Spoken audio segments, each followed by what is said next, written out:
Okay, the abdominal slash core exercise that I've got for you today, it's nothing that exciting, I'm afraid, but it's a good exercise. Going to be doing leg raises. All you need to do for this is find a space on the floor. Trying to think what the best angle is for this. Maybe if I do it slightly diagonal. And here actually. That looks about right. Okay, so the key thing with the leg raise is to make sure that you can fit your hand under your back and squash your lower back into your hand, alright?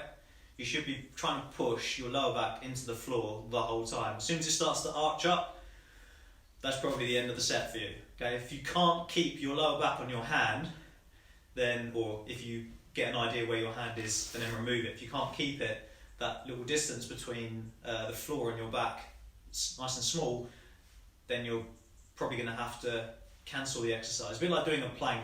If you're not using the muscles, you might as well not be doing it.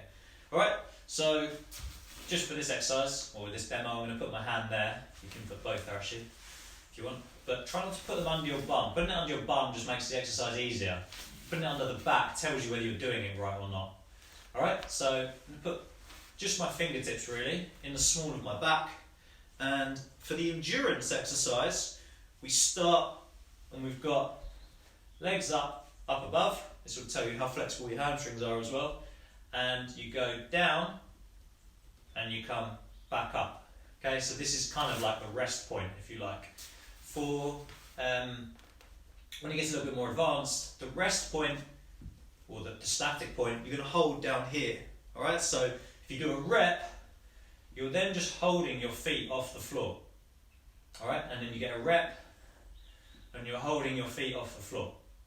Okay, so there's a big difference between resting up here and resting or holding still down here. Okay, so when we're doing bring Sally up, our track, when it says bring Sally up, you'll come up to here and then bring Sally down, will be down there. So most of the track you're going to be holding in that position, which is really hard. If you want to flip it and do it, reverse the lyrics to make it work that way, you can do that. And equally, if you're finding two legs too difficult, rather than angling the legs up to make it easier, which I find quite hard, you've got two options. You can either bend the knees and do it like this,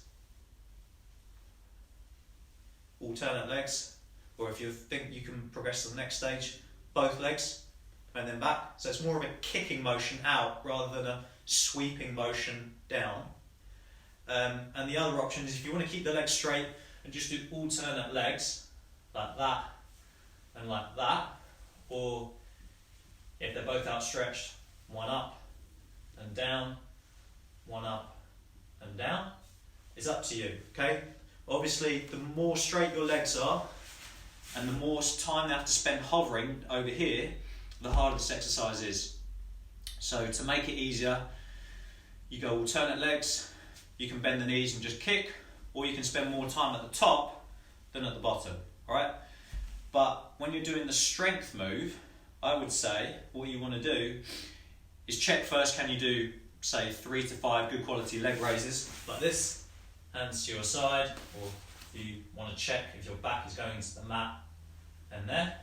And if you can do that comfortably enough, try adding a little bit of weight if you can. Now, this isn't the easiest thing to do. Much better to use ankle weights. Probably don't do what I'm doing, which is putting a dumbbell between my feet, because I just happen to have one, because that will drop on your face if you get it wrong. Okay. So don't do what I'm actually doing here. Use anything else that you can use to make it heavier on your legs, but not gripping between your feet. Okay, it's not particularly safe. But just for the purposes of adding the weight, I've got one in my hands, one in my legs, and as I come up, I touch the weights and then I go back down. Alright? Same rules apply. If I start sagging, if I start arching and my back is coming off like that at the bottom, that's it, end of. Shouldn't be doing any more. Alright? So you just go until you find you can't physically force your back down anymore. It's just coming up no matter how hard you try. Or you're not strong enough to physically do the exercise. That's when you know you need to change to another level or rest.